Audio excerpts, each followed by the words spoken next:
Yo, Survivor fans, this is Chad. I'm here to recap your episode 5 review, which was very insane. Very hard to watch. Most offending episode I ever watched, and that's just coming after Colton, and it was that bad. And of course, most of the offense comes from a Hans. Go figure. I'm no fan of the Hanses whatsoever, and I did have a little tiny respect for little Brandon Hans, not anymore. It was pretty bad. But before I get into all that, there's other things going on in the episode. Recap as usual.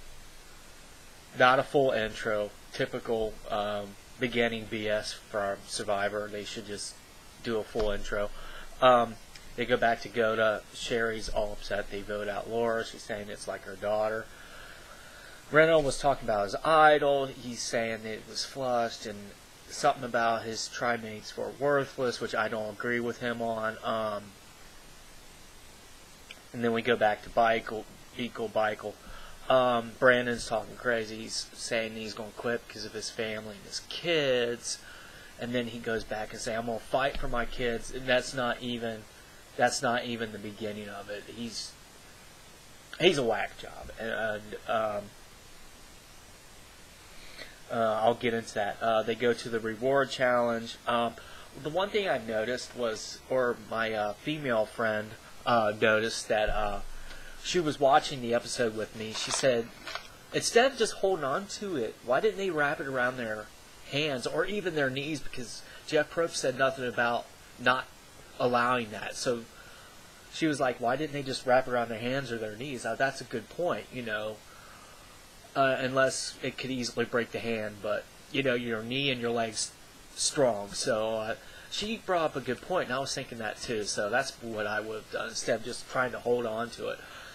Eventually, the faves win again. They win steak, veggies, sausages, basically a grill out thing. And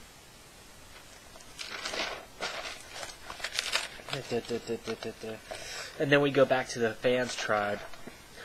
Everybody's scrambling for the idol, and who finds it? Again, mere hours later, it's Reynolds. So, damn, he finds the idol again. But he hold on, my TV's going off. Like I was saying before, Reynolds finds the idol again. He tells his boy Eddie. So, Reynolds, the ultimate idol seeker guy, is what I'm going to call him. So, I'm going to get into this next segment. It's going to be pretty ugly. Be forewarned. I'm not going to be kind. I'm not going to be nice. So be forewarned. This Irish Chad temper is about to come out, and it's not going to be pretty. Oh, wait a minute. No. Before I get into that. They go back to Beichel. Brandon and Philip fight a little bit more, and then they cut back to Goda. They show the rain. The rain must have been horrendous. You see Matt's feet looked all gnarled up, and everybody's just miserable. Okay. Now we go back to this segment. Not going to be nice, like I said. We go back to Beichel. Brandon basically loses his mind. Starts dumping the rice, the beans, being basically an asshole. Just dumps the rice and beans and goes off on Philip, calling him, "Yeah, vote me up now, bitch." And first of all, CBS should have edited out the cuss words. Because keep in mind, Survivor is supposed to be a family show, right? They did not cuss out. They did not bleep out the cuss words of the. Because you got little kids watching. Imagine little kids with their families. They're going to be terrified to watch Survivor now after seeing this shit. Brandon goes off, dumps the rice and beans, which is not fair to everybody. Not fair at all. Makes Andrea and Dawn cry, which I hated. The guy's just a jackass. I'm sorry. Anyways. Yeah, so he does that, if you have a problem with somebody on Survivor, why not play Survivor and try to get them voted out instead of dumping the rice and beans and making it miserable in hell for everybody else. Why don't it just be like a normal person and play the game and try to do it the right way, instead of being an asshole and an ass clown and jerk and a little wuss and just, basically making a fool out of yourself, making you look insane in front of millions of people watching on TV. More like a moron, basically.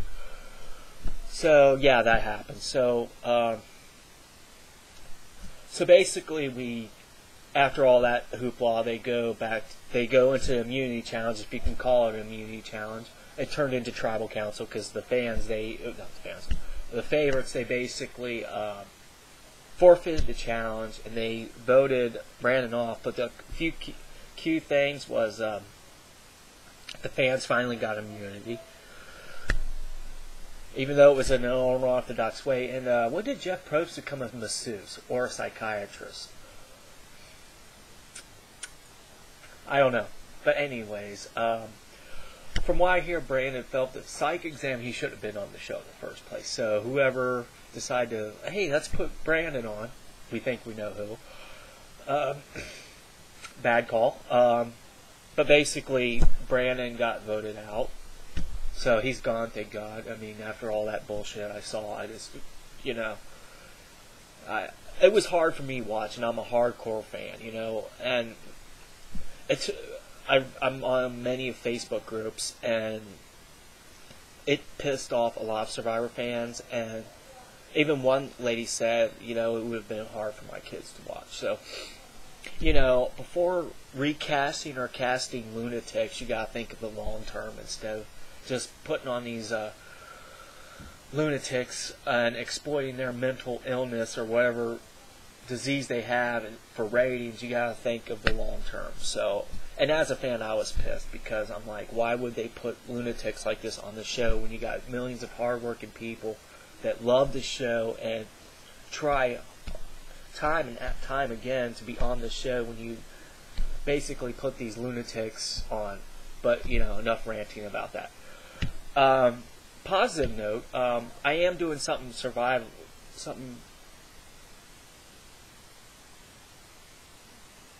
kind of do with Survivor on June 1st. There's a girl I used to work with that is throwing a walk for diabetes June 1st at Kings Island in Cincinnati. I decided to be involved with it. What this has to do with Survivor is that she is getting survivors involved and Survivor, which is really cool, and I'm a part of it now. And I only met one survivor so far, and that's Matt. Matt's also involved, which is cool. So if you can donate, do, and it's for a great cause. And if you want to donate, let me know, and I'll send you the appropriate information. But hopefully, June 1st will be a great day for me, and a great day for all these people doing this great cause. So it is for a great cause. It's for type 1 diabetes. And so I encourage you to donate if you can. But that's all that I have. So next week, it looks like Corinne's the next target. So hopefully, from here on out, we don't have any more rice dumping or beans. Speaking of which, I hope they replenish the beans and rice for them, because what happened there was totally not their fault. So, on a last note, I want to say to the Fays, I'm sorry you had to go through that. It was very hard to watch. So, this ranks as the lowest moment of Survivor, even lower than Colton, and that's pretty bad. So, but I'll see you next week, and think positive thoughts. Happy early St. Patrick's Day.